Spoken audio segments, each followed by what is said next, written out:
ამოირჩევენ, ის უნდა იყოს პატრიარქი, უარის თქმა მიუღებელია. ეს სიტყვები ცოტა ხნის წინ ნიქოზისა და ცხინვალის მიტროპოლიტმა მეუფე ისაიამ საკვირაო ქადაგებისას გააჟღერა და ფაქტობრივად ამ სიტყვებით უპასუხა გავრცელებულ არასწორი ინფორმაციას, რომ თითქოს მეუფე ისაიამ უარი თქვა კანდიდატობაზე. ბუნებრივია, ამას ვერ გააკეთებდა მიტროპოლიტი ისაია, რადგან ამ დრომდე არც ერთი კანდიდატი არ არის დასახელებული, წინ არის სინოდის ხდომა, სადაც ეს მოხდება. მეუფე ისაია დღეს საკვირაო ქადაგებისას ბუნებრივია შეეხო პატრიარქის ილია მეორის ღვაწლს, მათ შორის ისაუბრა პატრიარქის მოსაყდრის მეუფეშიო მუჯირის ბოლო წლების გამოცდილებას, მის დამსახურებაზე საუბრობს და ამავდროულად იხსენებს, რომ ბოლო დღეებში მას საზღვარგარეთიდან დაურეკა ერთ-ერთმა სასულიერო პირმა და უთხრა, რომ ის ლოცულობს, რომ მეუფე ისაია გახდეს პატრიარქი. მეუფე ისაიას პასუხი კი არის შემდეგი, რომ ახლა მრევლმაც სასულიერო პირებმაც უნდა ილოცონ მხოლოდ ღვთისნების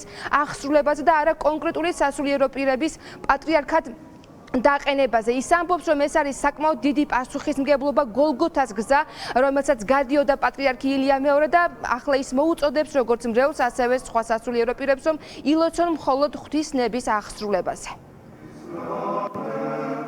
ტელევიზია და საინფორმაციო წყაროები ესე ვთქვათ, ყველასთვის რაღაც ის არის, ესე ვთქვათ, მიხელმისაწვდომია და იცით რომ არჩევნები მოდის და არავინ არ დასახელებულა საერთოდ ამას თავისი დრო როდესაც მოხდეს ეს ამბავი და ერთმა სასულიერო პირმა მომწერა ცხოვრიდან რომ ლოცულობთ რომ თქვენ თვითონ თქვენ რომ გახდეთ და იმას ვაშუქე რომ ესე იგი მაგალითად ლოცულობთ რომ ვინ გახდეს და ვინ არ გახდეს ილოცეთ იმისთვის რომ როგორი არის ღვთისნება ღვთისნება როგორი არის ეს არის თავარი და თქვენს თქვენს ამას ვთქვათ რომ ილოცოთ ისე რომ აი როგორ არის ეს ღვთისნება გამარჯვოს თქმა ის ადამიანი რომელმაც აი ამ გოლგოთაზე უნდა აი ღვთისნებით უნდა ავიდეს ეს არ არის არაფერი სასიხარულო ამაში არაფერი არ არის ასე ვთქვათ ეს არის რაღაცა ისეთი ჯვარი რომელიც აი ადამიანს უხალმავდა და ალბათ რომ ეს ისე გააკეთოს ალბათ ამაზე არ უნდა თქვას რომ რაღაცა ეს ჯვარი როგორც უნდა იწვიოს ამას ვერანაირ თქვას ღვთის შეწევნა არის თუ უფალი არ შეეწია ადამიანს ვერ ჩვენი უწინდეს ვერ შეძლება ამას მას რომ ღვთის შეწევნა და ეს რო ქონდა ამდენად აი ინებას უფალმა რომ აი ამ გამოარჩიოს ის ვინც არის მისთვის საჭირო არის ვისაც ისხებას დღეს პირველებმა ინტერვიუ ჩაუწერეთ მეუფე დანიელთან, ჭიათურისა და საჩხერის მიტროპოლიტთან. ის არის ერთ-ერთი მიტროპოლიტი, რომელიც ასევე მოიაზრება კანდიდატად, თუმცა თუ მას ხელს შეუწყობს ასაკი, რადგან 70 წლის უკვე არის მეუფე დანიელი, 71 წელი კი უსრულდება მაისის ბოლოს, თუმცა წმინდა სინოდს შეუძლია რომ მოასწროს მისი დასახელება და არჩევა, რადგან არაუგვიანეს 2 თვის განმავლობაში უნდა მოხდეს ამ პროცესების დასრულება. მეუფე დანიელი თავს იკავებს რომ თქვას იქნება თუ არა ის კანდიდატი, თუმცა ამას არ უარყოფს, მათ შორის არასახელებს კონკრეტულ სასულიერო პირს თუ ვინ არის მისი რჩეული, ამბობს რომ ამ გადაწყვეტილებას მიიღებს მხოლოდ წმინდა სინოდი. მე ვფიქრობ რომ ჩვენი პატრიარქის მოღვაწეობა გვაძლევს იმის საფუძველს რომ ყველაფერი იქნება კარგად.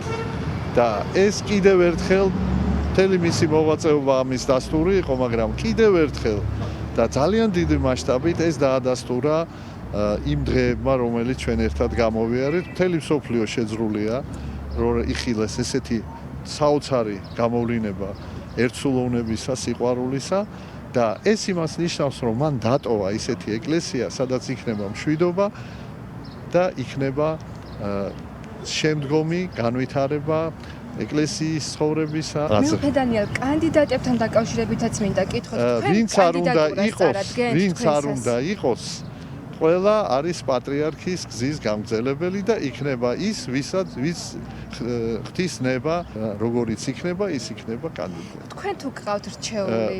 ამ თემაზე ჩვენ არ ვსაუბრობთ. თქვენი ასაკი შეგიწყობთ ხელს რომ წარადგინოთ თქვენი კანდიდატი? ამ თემაზე არ ვსაუბრობთ. ეს არ არის საჭირო ამ თემაზე საუბარი. მინდა გიკითხოთ ჩარევასთან დაკავშირებით ეკლესიის. არავით არის ჩარევა, ჩვენ არ გზნობდით არც წარსულში და არ გზნობთ, არა გვაქვს მოლოდინი მომა. ყველას აქვს თავისი აზრის გამოთქმის უფლება, ჩვენ ჩარევას ვერ ხედავთ.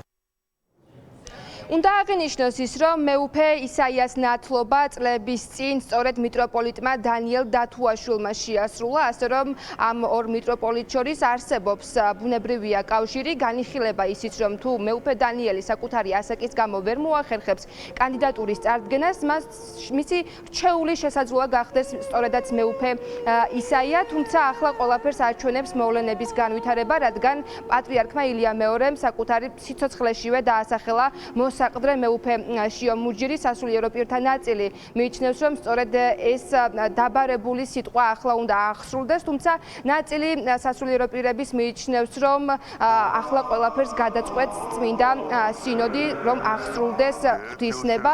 საინტერესოა, როგორ განვითარდება პროცესები, ყოველ შემთხვევაში სასულიერო პირები, მათ შორის მეუფე ისაია, არ გამორიცხავს, რომ საკუთარი კანდიდატურა წარადგინოს. მადლობა ნინო, პირდაპირ ეთერში ნინო ელიკაშვილი საუბრობდა.